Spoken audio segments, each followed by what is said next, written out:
Hello there, everybody. I'm Crystal Allen. Welcome to City Beat. I hope you're having a safe, joyful, and restful holiday season. Well, in 2024, we saw the end of an era after 25 years with Mayors Oscar and Carolyn Goodman. We also ushered in a new one with the swearing in of Mayor Shelley Berkeley. Now, in early December, both Mayor Berkeley and also Councilwoman Chandra Summers Armstrong, representing Ward 5, took their oaths in front of a packed council chambers. Now, we were there, and we'd like to share a portion of their remarks. We'll share it in the order that they took their oaths. First, the councilwoman, followed by Mayor Shelley Berkeley. I just want to say, first of all, it is really a privilege and it's an honor to serve Ward 5 in the city of Las Vegas. This community is my community. It has entrusted in me their hopes and their dreams for growth and jobs and redevelopment and advancement. And I will do my very best to work diligently with you to make these hopes and dreams come true. First, I want to thank God just for being here. This is kind of crazy for a kid from East Oakland, 98th and Eads Avenue, between Sobrante Park and Brookfield Village, who lived in a small little house on Douglas Avenue, raised by an amazing woman. Where's mommy? Amazing woman who taught me and my sisters from a very young age professional decorum and how to spell and write and carry ourselves in public. And my dad, who I hope is watching, who entrusted in us and put in us faith and the understanding that our job as Christians and as humans in this world is to serve people and to do our best to serve our neighbors. And I'm grateful for that.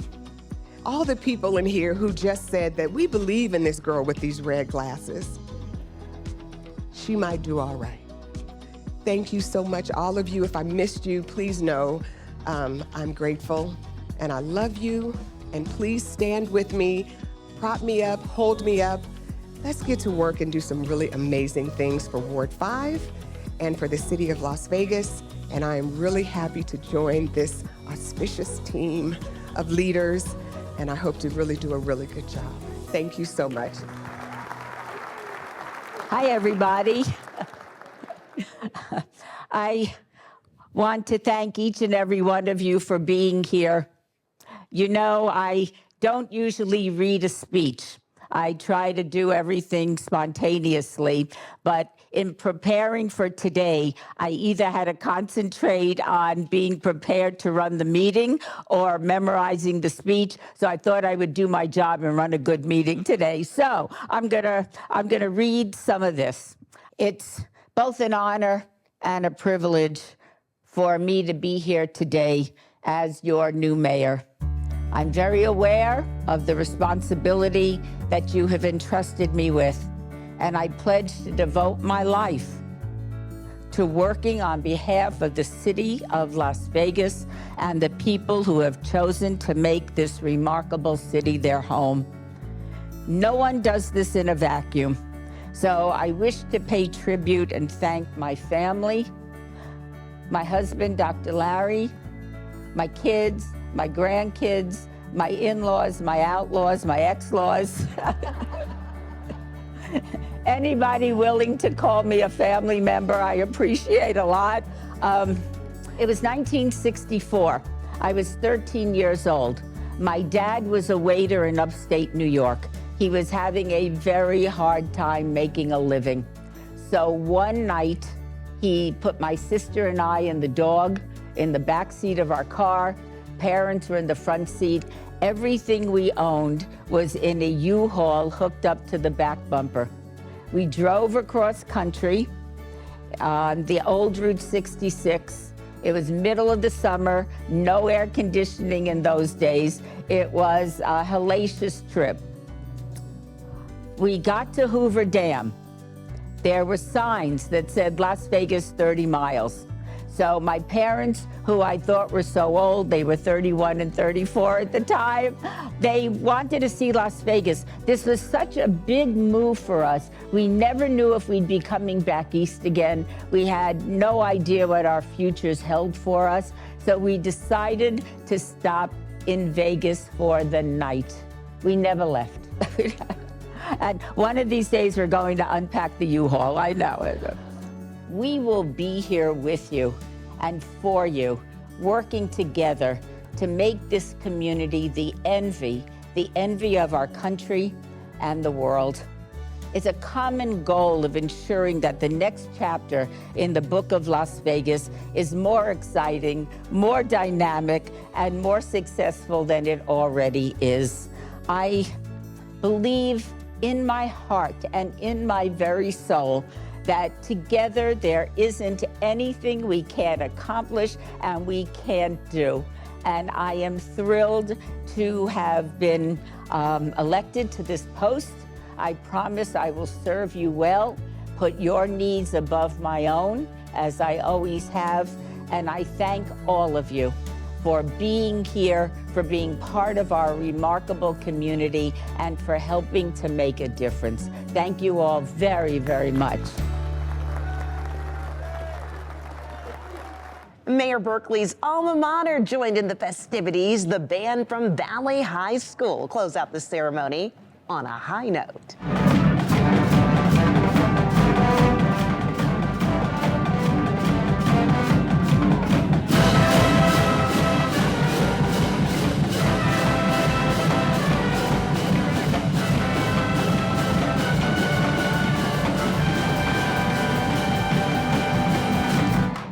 Viva Las Vegas, indeed. Another group of talented young leaders stopped by for the ceremony. The mayor acknowledged the student council from Shelley Berkeley Elementary School. Mayor Berkeley said she looked forward to the day when they would lead and serve their fellow citizens. Not only does our mayor have a school named in her honor, Mayor Berkeley has shown unwavering support for education during her 7 terms serving in the U.S. House of Representatives, and also during her time on the Nevada State Board of Regents, and most recently serving as senior vice president for the Touro University system. Now, during that ceremony, when she was being sworn in, Mayor Berkeley also paused to recognize 2 visionary leaders who poured their heart and soul into Las Vegas for 25 years. I would appreciate if everybody helped me in thanking and congratulating the Mayors Goodman. 25 years of dedicated service from one family to any city is extraordinary. And I want to thank the Goodmans for their 25 years of service to all of us and to the community that we love.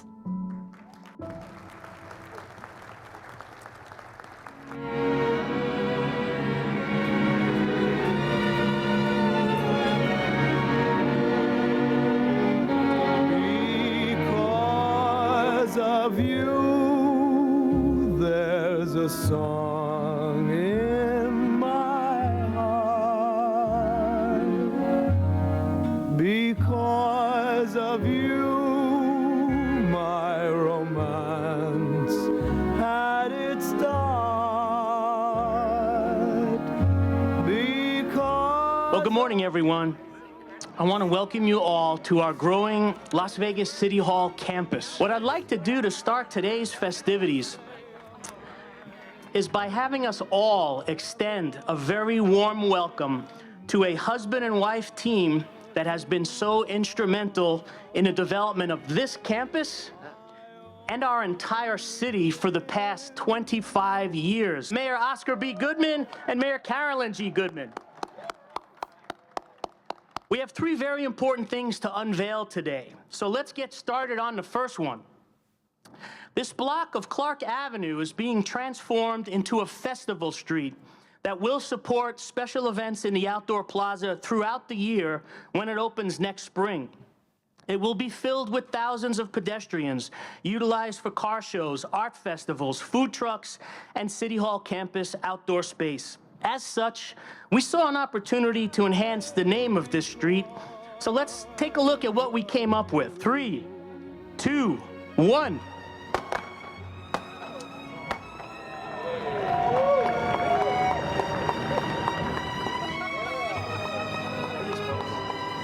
Civic Plaza has been the unofficial placeholder name for this beautiful outdoor space that links the entire City Hall campus together.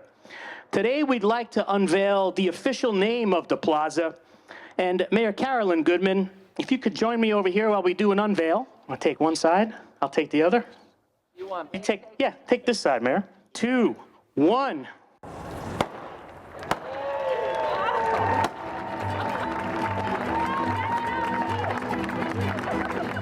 I don't think Oscar and I have ever been so moved and so blessed to have come to Las Vegas, find all of you as wonderful professionals who love this city as we do. Okay, folks, we got another big countdown. Ready? Here we go. 5, 4, 3, 2, 1. Let her rip.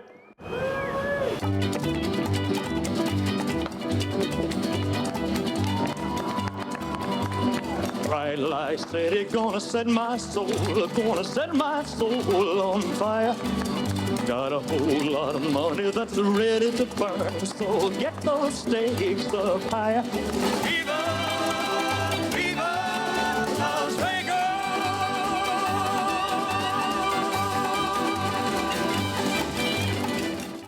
A tribute so well deserved, they left an indelible legacy on Las Vegas and an impact on the true heart and soul of the city, its people. Okay, time now to take a quick break, but before we do, cue the music. That's right, it's time for tamales and mariachi. We're celebrating the holiday season throughout this edition of City Beat. Check out this year's Tamales and Mariachi Festival.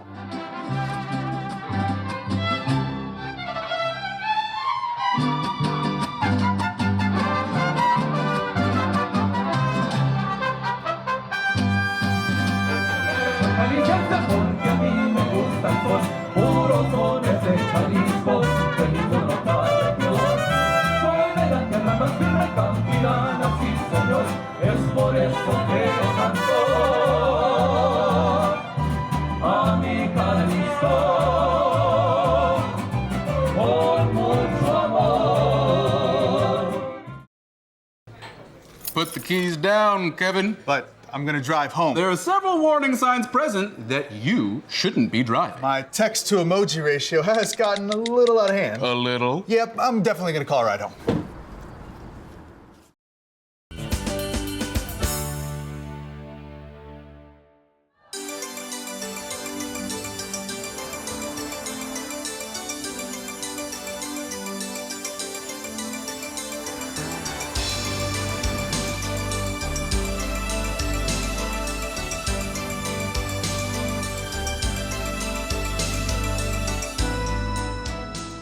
Here's something you might consider bringing home for the holidays. A new pet. Hey, we're rolling out a new segment where we're introducing you to pets looking for forever homes. And we're also addressing issues affecting local animals in our community. Take a look. Oh, what a treat we have for you here at the City of Las Vegas, and in particular, KCLV Channel 2. We're always trying to raise awareness about important issues in our community, and animals are always at the top of the list as far as I'm concerned. I'm sure as far as Kelsey is concerned here too. Kelsey Peasy, she's with the Animal Foundation, the communications manager there. And we have who, Kelsey? This is Matthew. Thank you for having us. Absolutely. And he is such a love bug. So let's talk a little bit about Matthew and his story. So Matthew came to the Animal Foundation as a lost dog. Unfortunately, he did not have a microchip, so we were unable to reunite him with his family. So that means he becomes available available for adoption. He came in a little bit matted, so our groomer, Crystal, gave him a nice bath. He's falling asleep there. He's so sweet.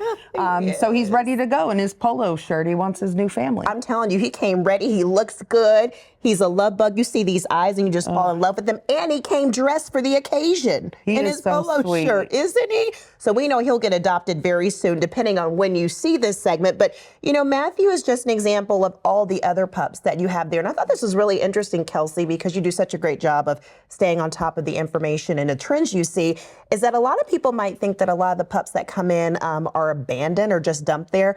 But that's not the case. And there was a stat I thought was so interesting that 78% of the dogs that you've seen this year, they weren't microchipped. That's how they ended up at the Animal Foundation. Yeah, I think it's a big misconception here in the community that a lot of the dogs or cats that we take in have been dumped or abandoned. You see that, you know, sad looking face, but most of them are just lost dogs. Their family loves them, they're looking for them, and they just ended up in the shelter. Unfortunately, 78% of dogs that we took in this year did not have microchips. Wow. That number is pretty mind-blowing. Obviously, we think that number is too big. We want every dog that comes in to have a microchip. That way we can reunite them with their family where they belong. And we appreciate you all for doing so much to trying to get the message out. And then also, you know, just trying to connect with the community and letting them know the importance of it, considering the fact that we do have an ordinance in the city of Las Vegas requiring people to get their animals microchipped. It's required now, and we try to make it easy at the Animal Foundation. You can come to our low-cost clinic, and you can get your dog or cat microchip for $35. Yeah, try to make it cost effective for people as well. You know, another thing that you were saying, and this leads to, you know, having some issues in terms of having a lot of animals and crowding, is that, you know, usually this time of year, the numbers tend to drop off, but you're not seeing that, right? Summer is always our busy time at the shelter, and this year and last year, for some reason, we're not seeing that slowdown once we see that cooler weather. So people would be surprised. We're taking in, on average, 100 animals a day. Wow. So if you think about that, that's about 700 animals a week. Right. So we're always at capacity at one way or another. Most of those would be large dogs that we're taking in. Well, and you know what? I guess during the holidays, I know a lot of times you'll have opportunities for people to come in and, you know, maybe make a puppy or a kitty part of their family, right? That's the easiest way that someone can help, is by adopting and making space for another animal, you know, in the shelter. If you can't adopt, maybe you can't make that commitment. We understand that, and we have fostering. So whether it be an afternoon or a few weeks, you can take an animal out. You can take a dog out just for the afternoon, take them, you know, for volunteers. You can volunteer, couple shifts a month. There's so many ways people can get involved and help. You know, another thing I thought was really interesting, of course, you're so tech savvy, you would think of this.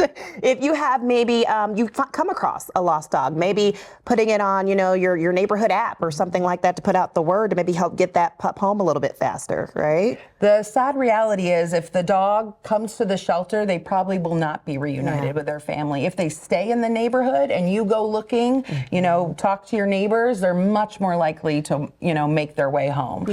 Just recently, I found a dog in my neighborhood, and it was just from a few doors down. And so it made sense. I'm not going to drive to the shelter, make that person drive to the shelter when I can just reunite them in the neighborhood. It's so much easier. Yeah, absolutely. And like you said, I really like that. You have a better chance of reuniting them if you keep them in that area where they are. And then, you know, I mean, like, we hope we know our neighbors, you know, or try to make the effort to, so we can get their pups back to them, because I know they probably would miss their fur babies. Well, Kelsey, is there anything else that you think would be helpful for our viewers to know? We really appreciate the info.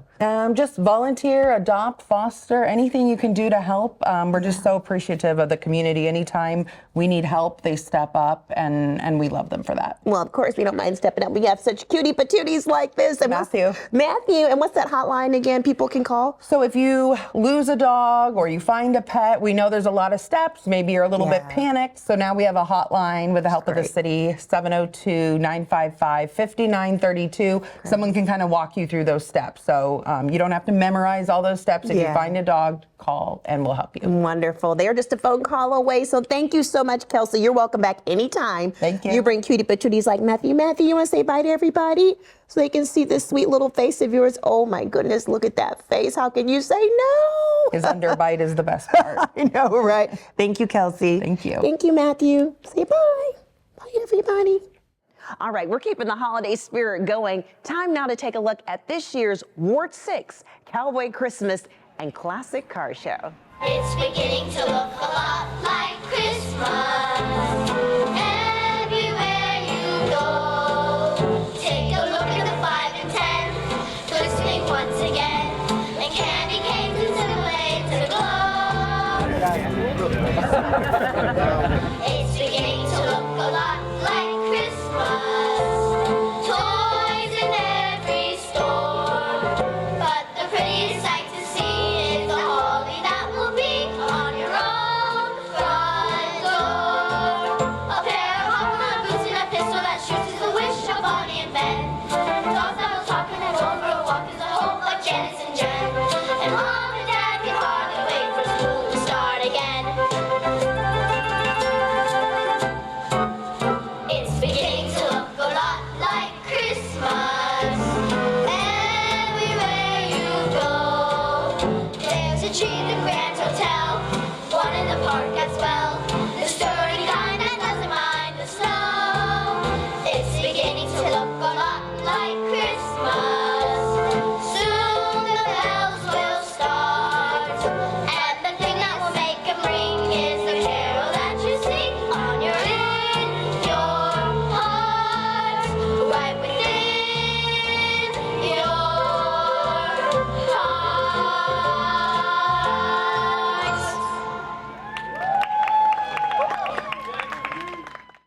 I know kids worry about a lot of things. Getting enough food to eat shouldn't be one of them. Through a nationwide network of food banks, Feeding America serves virtually every community in the United States. See how you can help your community. Visit feedingamerica.org.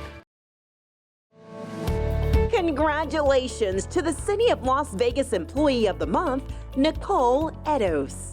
Nicole has worked for the city for more than 10 years and is known as a problem solver in her role as a community development coordinator. In her role with the city, Nicole works closely with developers to walk them through the city's development process to get their projects off the ground, many of them involving multiple departments and a lot of moving parts.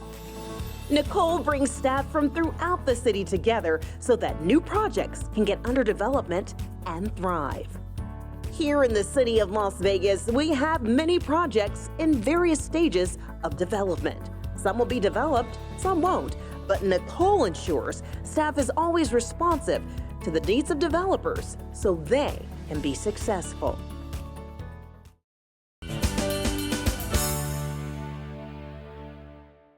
We'll start at 10 with the crowd, and then you guys will make this tree light up and start Christmas on Fremont. 10, 9, 8, 7, 6, 5, 4, 3, 2, 1. Oh, you'll have to stay with us just a little bit longer to see that beautiful tree all lit up on the Fremont Street Experience. So stay tuned. All right, that's a perfect segue into our holiday happenings. Here's a look at some events the City of Las Vegas is hosting, and everyone's invited. Hi there, I'm Crystal Allen. We're here in City Hall. Well, the City of Las Vegas is getting in the holiday spirit. I'm going to take you on a tour of our holiday happenings, so here we go. Let's kick off the season with some holiday movie classics. This one is for the 50 and older crowd. The Lee Byrne Active Adult Center is hosting holiday movies Wednesdays in December. Showtime is at 2 p.m. It's free and open to anyone 50 years old or older. Again, that's Wednesdays in December at the Lee Byrne Active Adult Center. We're inside the Doolittle Active Adult Center for our next lineup of holiday happenings. Hey, the 50 and older crowd comes here to stay active and have some fun. So let's get to that list. Here are a couple of holiday happenings you may want to check out. First up, the Doolittle Holiday Luncheon. Enjoy a holiday feast with all the fixings, but you have to sign up. It's Thursday, December 12th at 11 a.m. The cost is $10. The center will also host the Doolittle Holiday Experience. Don't miss the chance to experience Enchant at the Las Vegas Ballpark. Again, you have to sign up. It's Tuesday, December 17th at 6 p.m. The tour will meet up at the Doolittle Adult Center. $35 includes transportation and admission to Enchant. A senior program's membership and advanced registration is required. Celebrate the holiday season through dance. The Contemporary West Dance Theater presents Cool Yule, a very vintage Christmas. Watch these incredible performers bring some of your holiday favorites to the stage.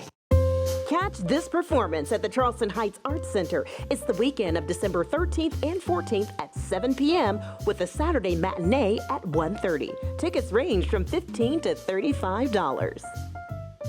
From the stage to the streets, the holiday fun is coming to Ward 3. It's the Ward 3 Winter Wonderland, Saturday, December 14th from noon to 4 p.m. The East Las Vegas Community Center is hosting the event. It's free and open to all ages. Don't miss the sights and sounds of the season, entertainment, food, and a visit from the man himself, Santa.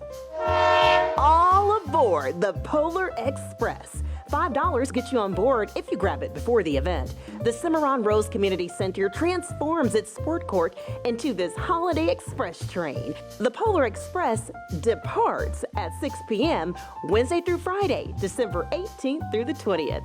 Enjoy holiday treats and a visit from the busiest man on the planet this time of year, Santa. Bundle up and have some fun. For our next holiday happening, it's Summertime Vibes at Christmas. It's the Winter Wonderland Pool Party featuring the Nevada Desert Mermaids. It's Friday, December 20th, 5 to 7:30 p.m. at the Pavilion Pool in Summerlin. Make Christmas ornaments, learn about holiday celebrations, and snap a photo with Santa at the pool. It's $4 per person. Everyone's invited to this pool party. We close out the month with Kwanzaa. Kwanzaa is an African-American and Pan-African holiday that celebrates family, community, and culture. It's the 29th year the celebration is happening in the city of Las Vegas. The West Las Vegas Library Theater will host the ceremony Saturday, December 28th from 2 to 4 p.m. The ceremony will feature an African libation, the West Las Vegas Art Center Drum Ensemble, an Elder Community Honor, and the graduation for girls and boys and the Rites of Passage program. Kwanzaa is celebrated December 26th through January 1st. Well, I hope you were taking notes, but in case you weren't, don't worry about it. You can find out about all this and more at lasvegasnevada.gov/discovery. Hope to see you at one of our holiday happening hotspots. I'm Crystal Allen. We'll see you soon. And now for our finale, we're going to take you, as promised, to the Fremont Street Experience Christmas tree lighting. It is a treat. Hey, from all of us here at City Hall, we wish you and your loved ones a very happy holiday season, and we'll see you in 2025. Take care. 3, 2, 1.